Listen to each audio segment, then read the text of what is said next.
بسم اللہ الرحمن الرحیم۔ السلام علیکم۔ ڈے ون ٹی وی میں خوش آمدید۔ اقامہ کئی سالوں سے ایکسپائر ہونے اور کفیل کی جانب سے تجدید نہ ہونے پر پاکستان واپسی کیسے ممکن ہے؟ مزید ڈسکس کرنے سے پہلے ہمارا day one T V channel subscribe کریں اور بیل آئیکن کو دبائیں۔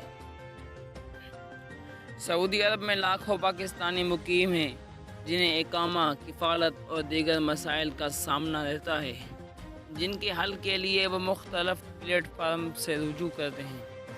اردو نیوز سے چند پاکستانی قارئین نے کچھ سوال کیے ہیں۔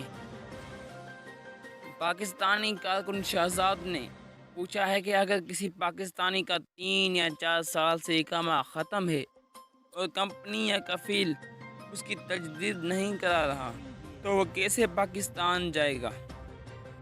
کیا کوئی طریقہ کار ہے؟ جس کے جواب میں کہا گیا، سوال میں واضح نہیں کہ جس شخص کا اقامہ تجدید نہیں ہوا وہ کسی کفیل ساتھ کام کرتا ہے یا کفیل سے ہٹ کر باہر کام کرتا ہے۔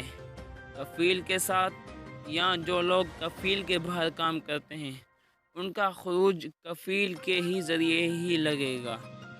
مملکت سعودی عرب میں رہائش اور محنت کے قانون کے مطابق غیر ملکی کارکنوں کا اقامہ اور خروج عہدہ اور خروج نہائی کفیل یا کمپنی کی ذمہ داری ہوتی ہے۔ ایک قارئ نے سوال کیا ہے کہ اقامہ ایکسپائر ہے اور کفیل کی کمپنی ریڈ میں ہے، خروج نہائی کیسے لگے گا؟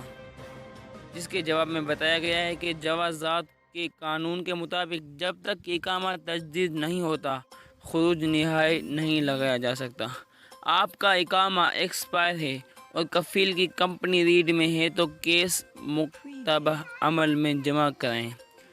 شہروز خان نے پوچھا ہے کہ میں چھٹی پر پاکستان آیا تھا لیکن کورونا کی وجہ سے رکنا پڑا۔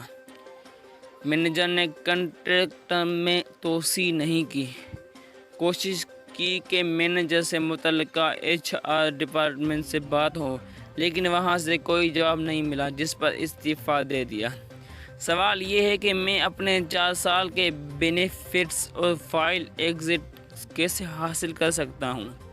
فائنل ایگزٹ کے لیے مجھے سعودی عرب میں ہونا چاہیے یا پاکستان میں رہ سکتا ہوں؟ جواب میں بتایا گیا کہ فائنل ایگزٹ کے لیے سعودی عرب میں ہونا لازمی ہے۔ اگر آپ چھٹی پر گئے ہیں اور واپسی ممکن نہیں آتی تو آپ 3 سال کے لیے مملکت میں بلیک لسٹ ہو جائیں گے۔ مزید اپڈیٹ حاصل کرنے کے لیے ہمارا ڈے ون ٹی وی